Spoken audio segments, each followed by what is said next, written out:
nii, see on siis minu maja, kus kohast ma tahan näidata nüüd, kuidas elektriliin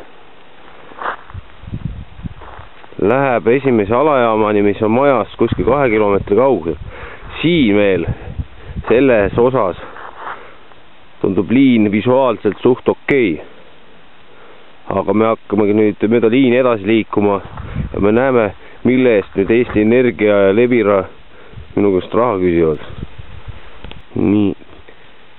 Nüüd näeme ära siit üle põllu mineva liini, mis vaikselt sumbub metsa ja mis seal hakkab juhtuma, sellest mõne hetke pärast. Nii, nüüd siit kuskil 200 meetri kaugusel majast jõuame kohta, kus siis liin jõuab punkti, kus on näha esimesed märked sellest, kus on seda iga-aastaselt peaaegu et lapitud. Ja selle asemel, et seda liini korrastada juba aastaid tagasi natukene paremal ja kapitaalsemal moel,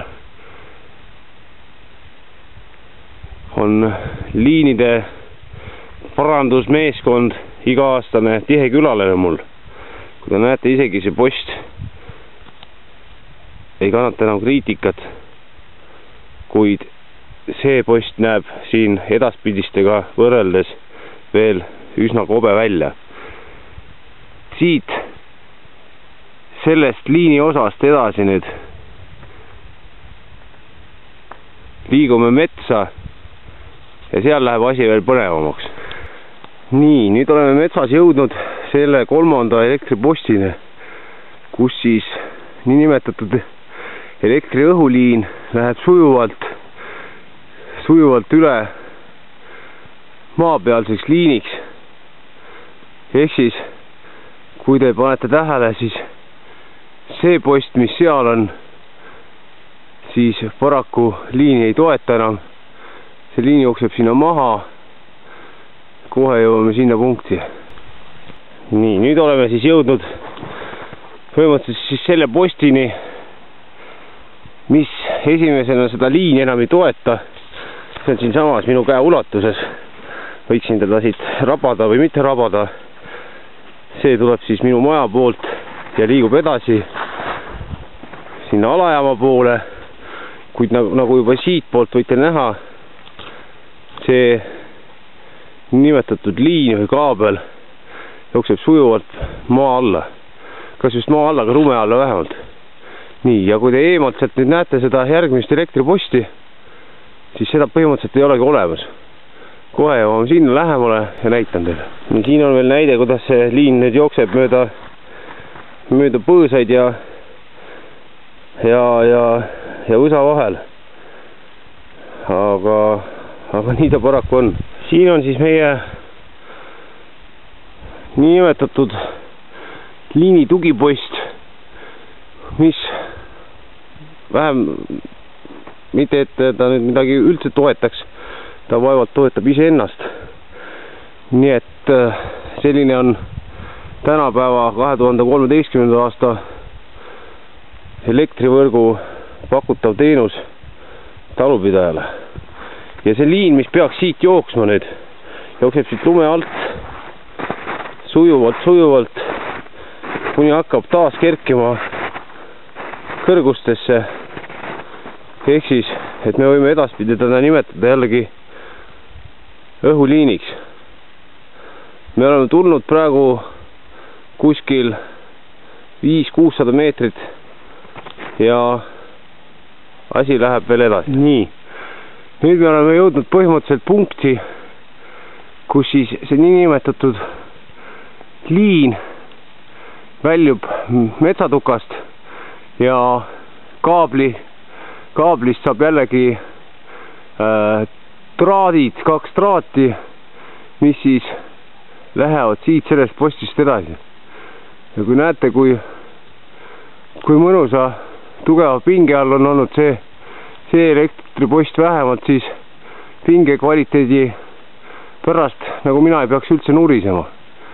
kuid paraku on asjad teised. Kohe läheme edasi, sellepärast et vaadata on veel küllaga. Nii, vahepealse paarisaja meetri jooksul, mis tuli siis nüüd eelmisest metsast kuni siin kohe mu selja taga olevasse tukka, ei ole olnud liinil väga vigagi. Arvestades, et postid peaksid olema kõik ühel real ja sirged, siis see post on veel enam-vähem. Aga kui ma jõudsin nüüd mööda liini selle postini, mis kunagi kindlasti kandis nime raudbetoonpost, siis varsti on sellest järgi ainult raudroostepost. Aga sinnani ma arvan, et ei ole enam väga palju aega jäänud. Siit edasi läheb nüüd liin järgmisesse metsatukka. Ja kui te näete, see liin suubub otse kuusikusse, võpsikusse. Ja siit edasi, kuidas need liinid nüüd ka natukene suurema tuulega koos püsivad, ei olegi väga vaja nuputada, sellepärast et ega nad väga ei püsigi. Aga siit edasi.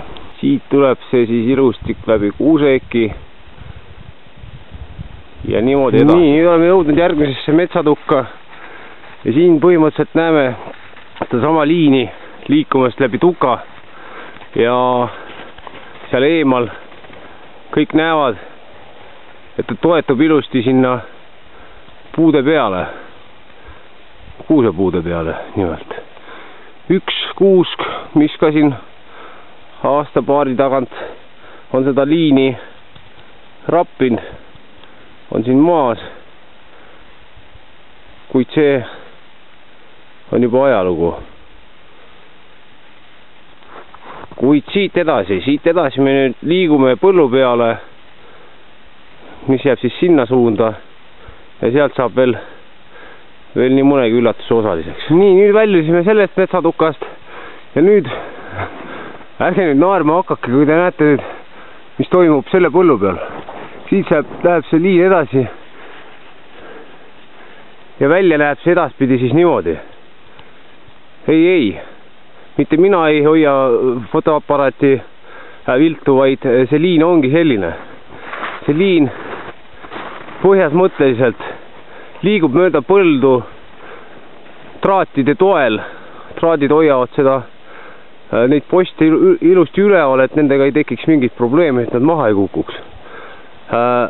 Hetke pärast läheme ka lähemale, vaatame, kas need kukuvad täna mulle pähe või natukese aja pärast. Nii. Nüüd jõudsime siis teiega punkti, kus asub selle liini kõige kreenis olevam post, mis tõele au andes seisabki püsti tänu traatidele, mis seda posti vähemalt püsti hoiavad.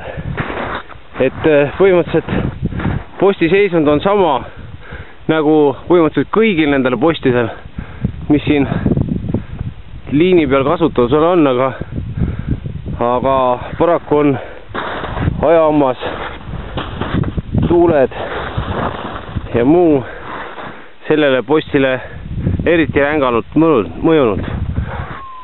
Liin iseenesest nüüd liigub sealt, kus see koer on, vasakule järsult ja põhimõtteliselt lõpeb või algab liin kuskil seal. Kui ma vaatan selle kase taga on üks alajaam või trahvapunkt, ehk siis sinna see liin välja viib.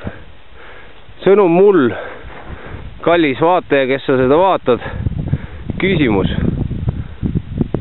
Kas ja mille eest me maksame? Kas me maksame õiglast hinda, kui meil tõsteti 1. jaanuarist pea 50% elektritasu? Kas me maksame õiglast hinda liini haldajale, kui ta ei suuda meile pakkuda kvaliteetset teenust? Igal juhul minul on kõigile teile seda videot näidates väga sügav kahtlus, kas Eesti Energia kuulub Eesti riigile, kui Eesti riigiks on rahvas. Ma tänan.